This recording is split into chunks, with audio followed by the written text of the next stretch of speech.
네, 반갑습니다. 교리의 키. 오늘 이제 기독론, 이제 성육신으로 향하고 있습니다. 근데 지난 시간에 이제 하나님이신 예수 그리스도, 사람이신 예수 그리스도.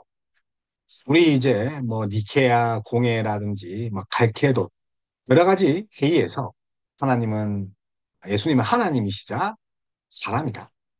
그래서 100% 신성을 가지셨고 100% 인성을 가지신 그런 하나님의 아들, 구원자 예수 그리스도입니다. 그래서 그분은 하나님이신데 성육신 하셨습니다. 다시 말하면 인간의 몸을 입고 오셨다. 그래서 성육신 하신 하나님이, 예수님이 하나님이 아닌 적이 없습니다. 그러나 인간이 아닌 적은 있죠. 인간이 아닌 적. 그죠? 다시 말하면 그 성육신을 입은 예수님께서 하나님이 아닌 적은 단 한 번도 없습니다. 그분이 성육신 하셔서 갈릴리 바닷가를 걸어가실 때, 베들레헴에 태어났을 때, 나사렛 작은 동네에서 태어났을 때 그 인성을 가지고 계셨지만 그분은 하나님, 그분은 하나님이 아닌 적이 없었습니다. 그러나 어, 잉태 때, 잉태 때 비로소 사람이 되셨습니다. 그래서 사람이 아닌 적이 그 말은 잉태 이후로 그분이 사람이 되셨다. 그래서 그분이 사람이기 때문에 우리에게 위로가 되죠. 왜요? 우리를 잘 아시니까. 배고프셨고, 피곤하셨고, 주무셨고, 그리고 마셨기 때문에. 우리를 동정하시지 못할 리가 아니시라. 그분은 하나님인 적, 하나님이 아닌 적이 한 번도 없었다. 그래서 성육신, 오늘 성육신, 그리고 또 하나님이신 그 예수님, 인간이고 하나님이신 예수님이 어떤 사역을 했는지. 경륜적 그 삼위일체 측면에서 하나님의 일가 사역. 사실은 그 하나님의 일가 사역에서 무엇을 볼 수 있냐면 그분이 진정한 하나님이다. 사역을 통해서 그분이 메시아라는 것을 우리가 알 수 있는 거죠. 그분이 행한 일을 통해서. 그래서 오늘 이것을 함께 나눠보도록 하겠습니다. 그래서 하나님의 사역입니다. 하나님의 사역. 그래서 우리에게 있는 대제사장은 우리의 연약함을 동정하지 못하실 이가 아니요. 동정하실 못할 리가 아니시고, 그죠? 우리의 연약함을 동정하지 못하실 이가 아니라는 거. 히브리서 기자의 그런 고백이죠. 4장 15절. 그래서 모든 일에 우리와 똑같이 시험을 받으신 이로되, 죄는 없으신. 그래서 우리의 연약함을 동정하지 못하실 이가 아니라는 것에 우리는 큰 위로를 갖습니다. 이 위로, 이 동정하지 못하실 이의 그 마음, 동정심, 우리를 향한 동정심이 곧 하나님이신 예수님의 사역입니다. 예수님 우리가 똑같이 인간이 아니시라면 우리의 연약함과 고통을 공감할 수 없었을 겁니다. 똑같은 인간으로서의 육신의 한계와 고통, 시간과 장소를 창조하신 분이 시간과 장소 안에 있다는 것. 어딘든 계시는 자존하신 분이 시간의 장소의 한계에 머물고 또 모든 것을 창조하시고 모든 것을 아시는 분이 그 우리의 인생에 놔두셨다. 그래서 낮아졌다. 왜요? 우리를 위해서. 그래서 시험을 당하실 때 능히 우리를 도우실 분이 낮아지시고 성육신하신 하나님 예수 그리스도. 그렇기 때문에 우리는 정말 누구에게 위로를 받느냐. 그래서 다른 사람은 어, 뭐 신이 이제 무신론자적이겠죠. 찰스 디킨스와 같은 신이 없다. 우리는 또 DNA, 또 화학물질이다. 뇌과학하는 분들도 호르몬의 그런 덩어리가 인간 육체다. 그것이 아니라 창조된 피조물로서 그 피조물로 오신 창조주 예수님이 우리에게 큰 위로가 되는 거죠. 왜요? 그분은 나를 잘 이해하시기 때문에. 나와 똑같은 경험을 했기 때문에. 그래서 우리가 상담을 할 때 더 큰 위로를 받는 것은 나와 똑같은 아픔을 겪은 사람에게 위로를 받는 거죠. 먼저 그 경험을 하신 그런 자들에게 큰 위로를 받을 수 있죠.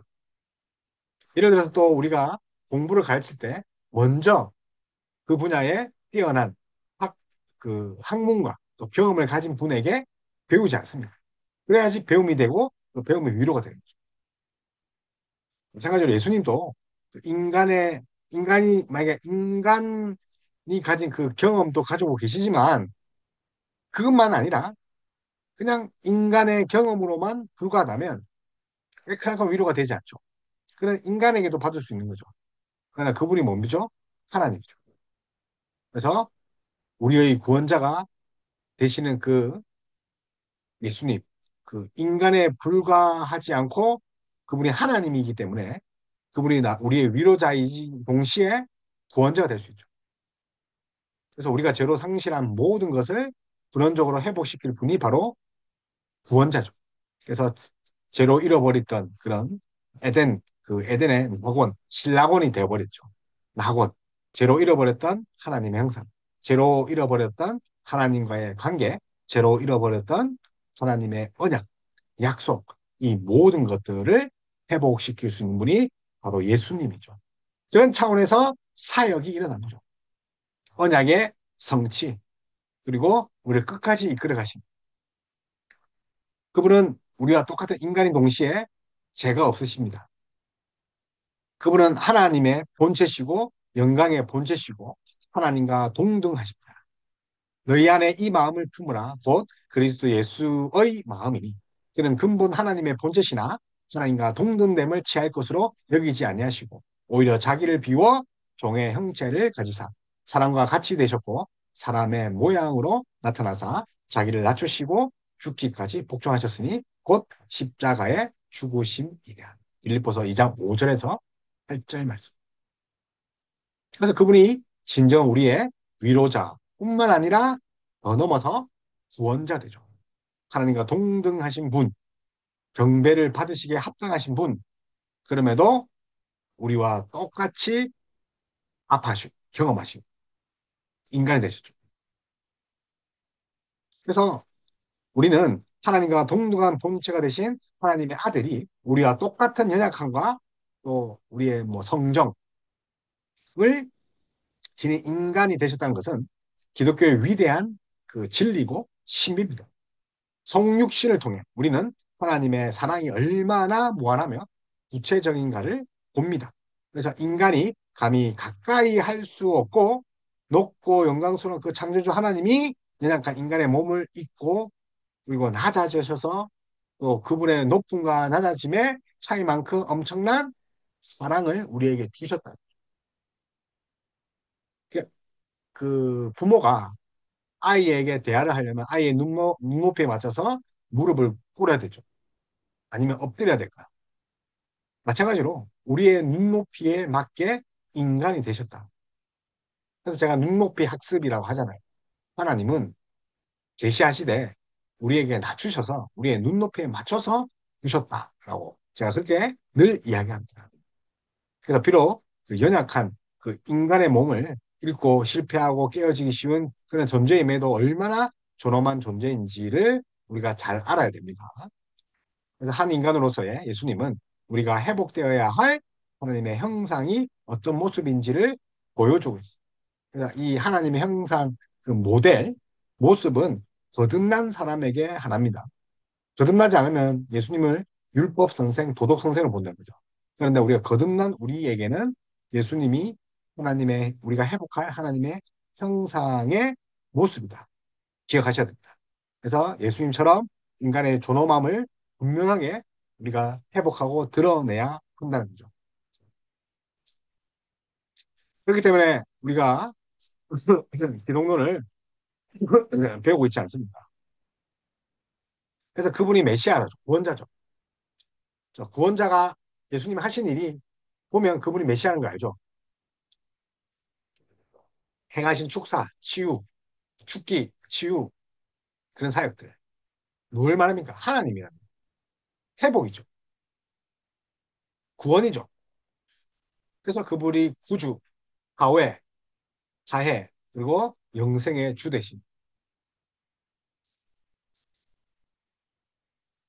그래서 오늘 메시아로 이제 취임하신 거. 그래서 신실하신 하나님은 자기 언약을 반드시 지킵니다. 우리 인간은 지키거나 지키지 않거나 자기 마음이지만 힘들면 지키지 않죠. 근데 하나님은 목숨까지 아들을 내어서라도 약속을 지키는 분입니다. 그래서 예수님은 하나님이 보내신 메시아, 구원자, 주, 하나님 나라를 오게 하신 분입니다. 언약의 성취자, 계시의 절정, 계시 이꼴 약속 언약이지 않습니까? 그래서 예수님이 이 땅에 참 하나님과 참 사람으로 오셔서 신일, 그분의 사역을 보면 그분이 정말 메시아 구원주 또 하나님 나라임을 알 수 있습니다. 그래서 예수님은 철저히 하나님 뜻에 순종하고 순복해서 또 하나님 뜻을 이루어 나가셨습니다. 그래서 이것을 통해서 우리가 먼저 알아야 될 것은 그분은 메시아 구원자라는 거죠. 그때 예수께서 갈릴리 나사렛으로부터 와서 요단강에서 요한에게 세례를 받으시고 또 물에서 올라오실 때 하늘이 달라진 거야. 성령이 비둘기같이 자기에게 내려오심을 보시더니 성부, 성자, 성령의 연합. 그게 세례죠. 연합 사역 중에 하나가 세례. 자, 세례는 그리스도와의 사귐의 시작입니다. 성찬은요, 그리스도의 사귐의 계속입니다. 자, 세례가 뭐라고요? 그리스도의 사귐의 시작. 그래서 하늘로부터 소리가 나기를 너는 내 사랑하는 아들이라. 내가 너를 기뻐하노라 하시니라. 자, 성자가 계시고 또 비둘기 같이 성령이 계셨고 그리고 동시에 하나님의 음성이 계셨다. 그 삼위 하나님이 함께 하셨다. 그래서 사람은 일하는 존재입니다. 일은 그 사람을 반영합니다. 그래서 어떤 분이세요? 하면 저는요, 뭐 의사입니다. 저는요, 목사입니다. 이렇게 답하죠. 저는 어떤 사람, 당신 어떤 사람이에요? 예, 저는요, 어, 정말 시원털털합니다. 그러나 저는 좀 건조한 거를 싫어해요. 뭐 이런 식으로 설명할 수 있는데 보통 사람들은 직업을 뭐 아예 어떤 일을 하십니까? 라고 물어보고 편견을 가지죠. 생각하고 말하고 행동함으로 그 사람이 어떤지 나타낼 수밖에 없다는 거죠. 그 직업에. 참 하나님이시되 참 사람이신 예수님은 말씀만으로 일하시지 않으셨죠. 예수님은 사람과 함께 하시며 자신의 몸을 들여 직접 일하셨어요. 그러니까 예수님은 내 아버지께서 일하시니 나도 일한다. 다시 말하면 예수님이 하나님이다.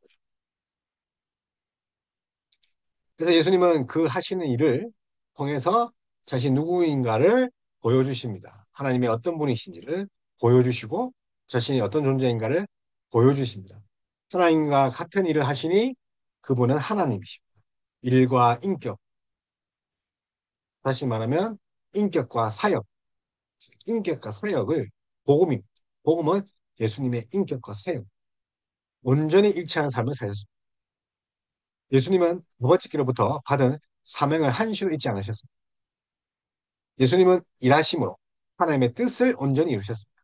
이 땅에 오신 예수님이 하신 일, 우리 그의 사역, 인격과 사역 중에 사역을 한번 보시죠.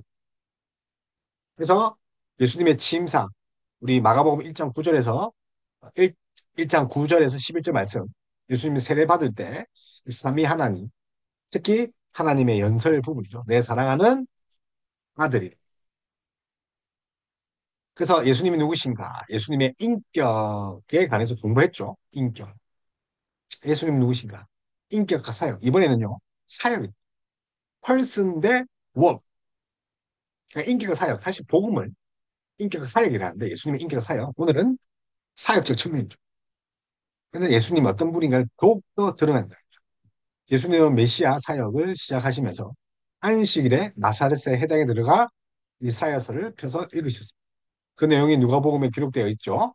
주의 성령이 내게 임하셨으니 이는 가난한 자에게 복음을 전하게 하시고 내게 기름을 부으시고 나를 보내사 포로된 자에게 자유, 눈먼 자에게 다시 보게 함을 전파하며 눌린 자를 자유롭게 하고 주의 은혜의 길을 전파하게 하려 하심이라 하였더라. 누가복음 4장 18절에서 19절. 이사야 61장 말씀을 이제 인용하셨죠. 누가복음 61장. 그래서 주의 성령이 내게 임하셨으니. 그래서 예수님은 구약에 예언된 메시아로 오셨습니다. 그래서 이제 해당에서 이렇게 메시아임을 드러내셨죠. 그래서 오실 메시아와 그의 사역에 관한 그 글이 구약이죠. 구약이 뭐라고요? 오실 메시아에 대해서 뭐 그분이 할 사역들이죠. 그래서 가난한 자에게 복음을, 그리고 뭡니까? 포로된 자에게 자유를, 눈먼 자에게 다시 보게 함. 주의 은혜와 자유와 눌린 자에게 자유를, 그리고 주의 은혜와 해를 전파, 은혜의 해를 전파. 그런 차원에서 이제 예수님이 어떤 사역을 했습니까? 구약의 성취, 메시아 예수님의 대표적인 사역이 뭡니까? 복음을 전했죠. 또 포로된 자에게 자유를 줬죠. 병든 자를 고치시고, 또 죽은 자를 살리시고. 그래서 예수님의 공격적인 사역을 시작하면서 자신이 구약에 예언된 메시아 드러내십니다. 사역. 그래서 복음서는 이 말씀대로 주님이 복음을 전하시고 귀신 들린 자들을 해방하시며 병든 자들을 고치시는 일을 하신 내용입니다. 다시 말하면 취임사, 취임사. 내가 메시아다. 그래서 구약에 예언된 그런 메시아이심을 증거하셨죠. 그래서 주의 성령이 내게 임하셨으니 이는 가난한 자에게 복음을 전하게 하시려고 내게 기름을 부으시고 나를 보내사 포로된 자에게 자유를 눈먼 자에게 다시 보게 함을 전파하며 눌린 자를 자유롭게 하고 주의 은혜의 해를 전파하게 하려 하심이라 하였더라. 그래서 우리 대교리문답 42문에도 우리의 중보자를 그리스도, 자, 그리스도, 히브리어로 메시아라고 합니다.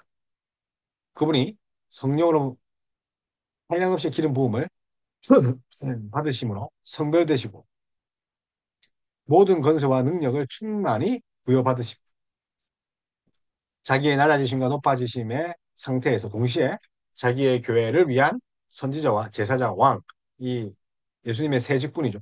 선지자, 제사장, 왕의 직분을 수행하기 시기 때문입니다. 그래서 예수님은 삼중식이 뭡니까? 선지자, 제사장, 왕이죠. 선지자. 선지자가 뭐 하는 사람입니까? 하나님의 말을 전하는 자죠. 그래서 모세와 같은 선지자이며 구원자, 해방자다. 그래서 이사야는 종의 노래에서 오실 메시아는 아름다운 소식을 전하는 해방자. 자, 소식을 전한다. 선지자죠. 그리고 그분은 제사장이죠. 제사장. 그래서 온전한 성전으로 성전과 제사를 완성하셨죠. 그는 멜기세덱의 반차를 따른 대제사장으로 자신의 육체를 희생제물로 드려 완전한 속죄 제사를 드리심으로 죄인들이 하나님의 임재로 들어가겠죠. 그래서 아론의 반차를 따르지 않습니다. 그 인간의 반차잖아요. 그게 하나 신비의 사랑, 멜기세덱. 그 아브라함이 조카 롯을 또 그 가나안 족속에게 그 잡혔을 때 구출하면서 멜기세덱에게 어떻게 합니까? 11조를 드리지 않습니까? 그 신비의 사랑. 그래서 멜기세덱의 반차를 찾아서 대제사장이라고 합니다. 인간의 반차가 아니라는 거죠. 그래서 그분이 재물이면서 제사장이 참 신기하죠? 그분이 어린 양인데 제물인데 동시에 대제사장. 근데 인간 제사장은 제사를 계속 드려야 되죠. 그러나 영원한 제사장은 대제사장이신 예수님은 그 한 번 드린 그 제사로 우리의 죄를 완전히 목면하셨죠. 인간 제사장은 죽고 없어집니다. 한계가 있죠. 그러나 영원한 제사장은 계속 살아계시고 역사하십니다. 근데 그분은 또 왕으로 우리에게 있으십니다. 왕은 어떤 사람입니까? 입히고, 보호하고, 공급하고, 시키는 거지 않습니까? 그래서 메시아는 다윗 같은 왕으로 오실 것이라고 이사야가 그 다윗의 후손으로 오실 것이라고 예언하죠. 그래서 우리를 지키시고 보호하실 뿐만 아니라 우리의 필요를 공급하시는 거예요. 그러니까 세상의 왕은 빼앗고 군림하지만 그분은 그렇지 않죠. 우리를 주시는 거죠. 우리에게 내어주시는 거예요. 그래서 그분은 십자가까지 순종하셨습니다. 하나님의 뜻에 따라 죽기까지 하셨습니다. 그래서 첫사람 아담의 불순종은 많은 사람을 죄인으로 만들었죠. 그러나 둘째 사람 예수님의 순종으로 말미암아 어떻게 되면 우리가 의인이 되었죠. 그래서 이사야 53장 11절에서 12절 그가 자기 영혼에 수고한 것을 보고 만족하게 여길 것이라. 나의 어려운 종이 자기 지식으로 많은 사람을 어렵게 하며 또 그들의 죄악을 친히 담당하리로다. 그러므로 내가 그에게 존귀한 자와 함께 몫을 받게 하며 강한 자와 함께 설치한 것을 나누게 하리니 이는 그가 자기 영혼을 버려 사망에 이르게 하며 범죄자 중 하나로 헤아림을 받았습니다. 그러나 그가 많은 사람들의 죄를 담당하며 범죄자를 위하여 기도하였느니라. 그래서 그분은 십자가에 죽기까지 순종하셨습니다. 그래서 그런즉 한 범죄로 많은 사람이 정죄에 이른 것 같이 아담이죠. 첫사람. 한 의로 행위로 어려운 행위로 말미암아 많은 사람이 어렵다 하심을 받아 생명에 이르렀느니라. 둘째 사람 예수님이죠.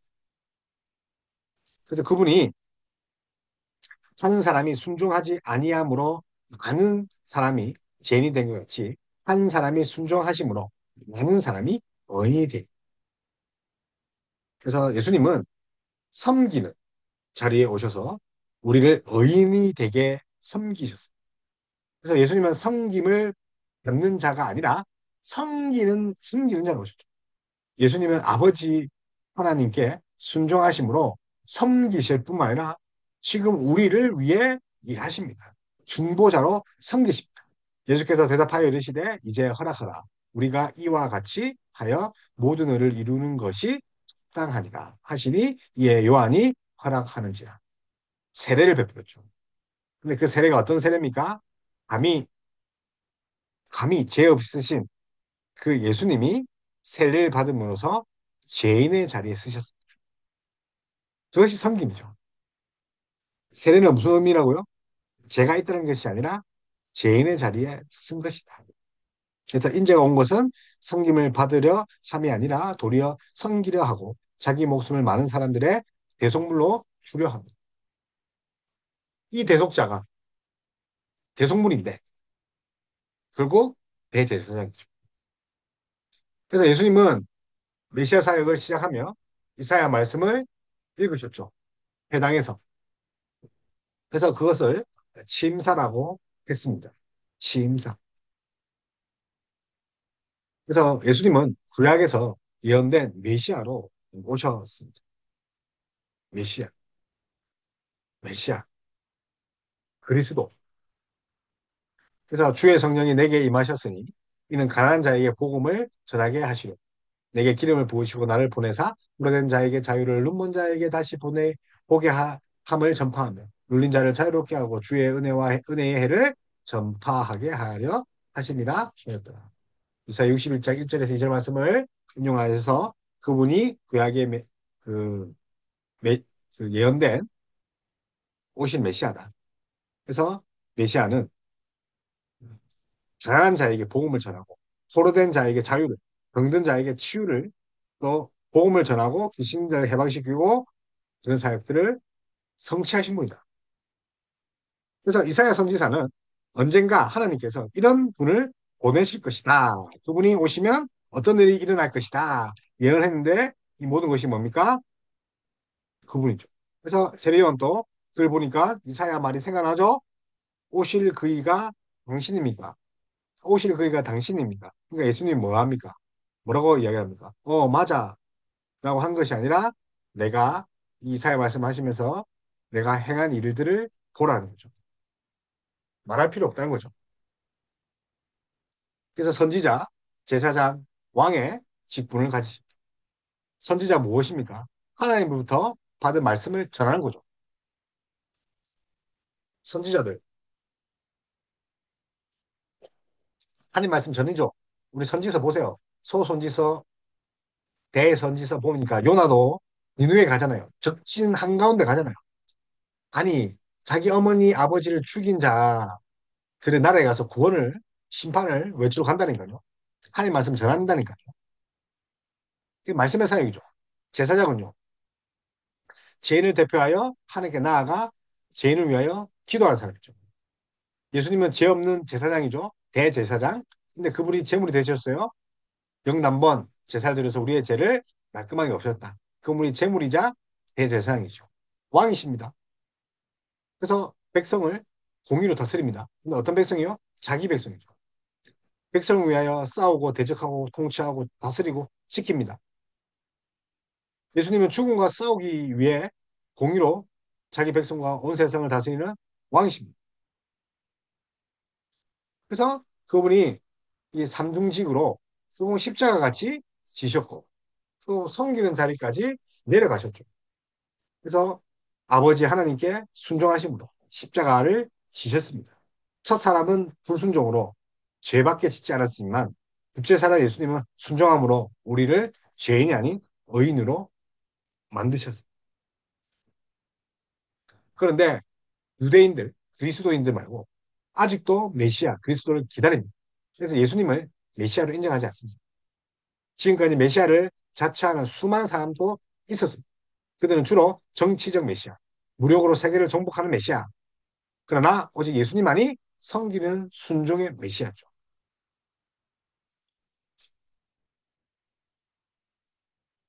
그래서 우리 신조, 우리 8장, 우리 파랑 사조 보면 주 예수님께서 이 직무를 아주 기꺼이 맡으셨다. 그 직무를 실행하시려고 율법 아래 나셔서 그것을 완전하게 성취하셨다. 영혼으로는 직접 지극히 극심한 고뇌를, 몸으로는 지극히 괴로운 고난을 감내하시고 십자가에 못 박혀 죽으셨고 매장되셨고 사망의 건세 아래 계셨으나 썩음을 보시지는 않았고 제3일에는 고난받으신 그 동일한 몸으로 죽은 자를 가운데서 부활하셨다.